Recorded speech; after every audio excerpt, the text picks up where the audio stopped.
Salut, ici Maps! Dans le cadre du challenge 24 lectures inventé par Sylvain Desmenties, inspiré par le challenge de Grumpy Cat l'année passée, je pige donc une catégorie à chaque fois que j'en termine une, et la 11e catégorie, c'était roman graphique. Donc j'ai décidé pour cette catégorie de lire le roman graphique La Petite Russie de Francis Desharnais, un roman graphique que j'ai vu passer énormément. J'ai aussi reçu des suggestions de mon amie Martine parce que là, j'étais un peu en... Je capotais, là, je savais pas quoi lire. Elle m'a suggéré les Ananas de la colère, que j'avais d'ailleurs les yeux dessus, les Pauls aussi, mais La Petite Russie, et c'est sur celui-là que je me suis dirigée.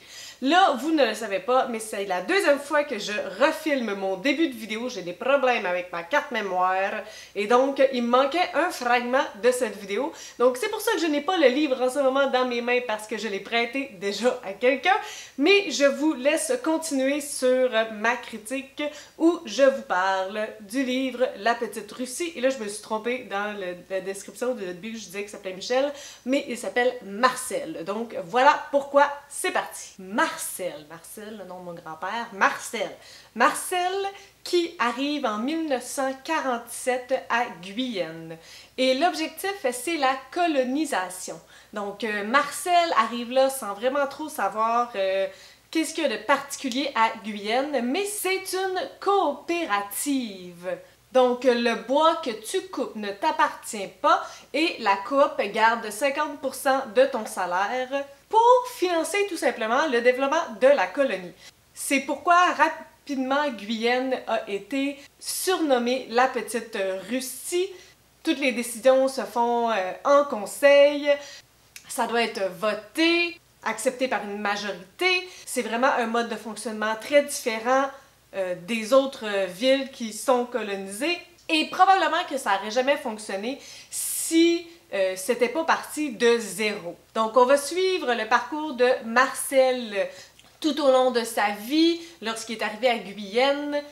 J'espère que je le dis comme il faut, là. Écoute, je connais très peu l'Abitibi, j'avais jamais entendu parler de Guyenne. Je connais Amos, Rouyn-Noranda, Val-d'Or, mais Guyenne, non. On va le suivre lorsque Antoinette va arriver, lorsque sa famille va s'agrandir, les différentes difficultés qu'ils vont rencontrer en tant que coopérative, mais aussi leurs enjeux personnels, le désir d'agriculture que Marcel a, que les autres n'ont pas, parce que eux, il n'y a que le bois qui existe. Et franchement, le bois, ça va être un gros enjeu dans la vie de Marcel, du début jusqu'à la fin. Alors, un roman graphique, eh bien, il y a des illustrations comme celle-ci.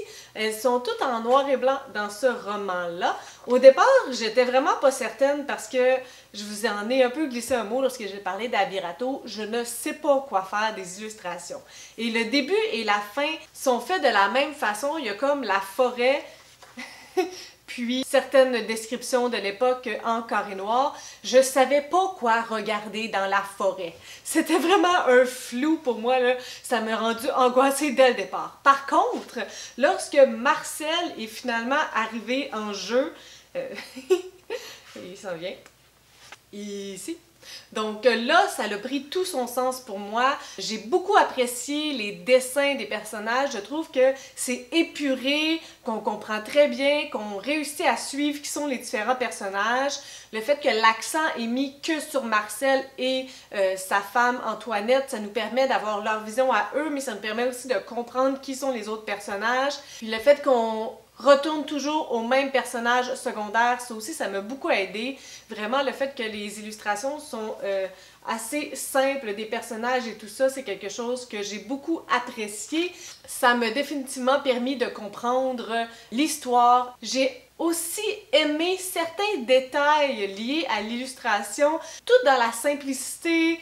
Lorsqu'il pleut, la manière que c'est fait, les petits dessins de colère, de joie, d'émotion, c'était vraiment très abordable pour moi. Donc rapidement, je me suis prise d'affection pour Marcel et son histoire. Parlons de l'histoire. Ce qui est intéressant, c'est que c'est basé sur une histoire vraie.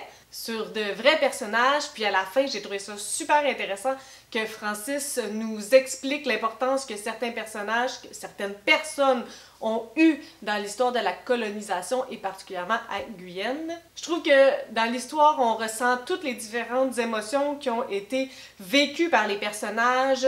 Au départ, l'ambiance de coopération, de coopérative, qui est pas tout le temps évidente, les femmes qui sont complètement exclues de tout ça, la colère qui est engendrée par ça, les difficultés vécues par Marcel parce que lui, il veut favoriser l'agriculture, mais les autres, ils y croient pas, puis ils sont pas venus travailler pour l'agriculture, ils sont venus pour le bois. Il y a aussi la famille qui va prendre beaucoup de place parce qu'ils vont avoir une grande famille, Marcel et Antoinette. L'importance de la paroisse, du curé, il va se passer quelque chose par rapport à la viabilité d'un enfant, puis le curé qui fait son sermon de « on devrait faire des enfants jusqu'à la fin des temps ». Donc c'est toutes des choses qu'on connaît de l'histoire du Québec, mais qui sont franchement bouleversantes. Et je dois dire que j'ai vécu beaucoup d'émotions dans ce livre-là. Je ne pensais pas que ça pouvait tant être possible, mais j'ai vécu des choses. De la frustration, de la colère, moi c'est sûr, l'injustice c'est un trigger. Là. Donc dans des situations comme ça, c'est clair que je suis tout croche à l'intérieur, j'ai des frissons qui me parcourent le corps, puis oh mon Dieu, j'ai aimé que Marcel prenne position pour sa femme parce que dans cette période-là, le droit des femmes était pas encore ce qu'il est aujourd'hui, même encore aujourd'hui. Mais j'ai trouvé ça intéressant qu'on mette d'avant le fait que Marcel était là pour sa femme. Ça rajoutait une belle sensibilité à ce personnage-là. Définitivement, là, je sais pas comment ça se peut, mais j'ai capoté sur ce livre-là. C'est un 5 étoiles pour moi. Ça a été un coup de cœur. Je ne pensais pas que c'était possible. Puis c'est le genre de livre que je vais relire éventuellement parce que ça vaut la peine de le relire. C'était vraiment incroyable. Je suis complètement flabbergastée.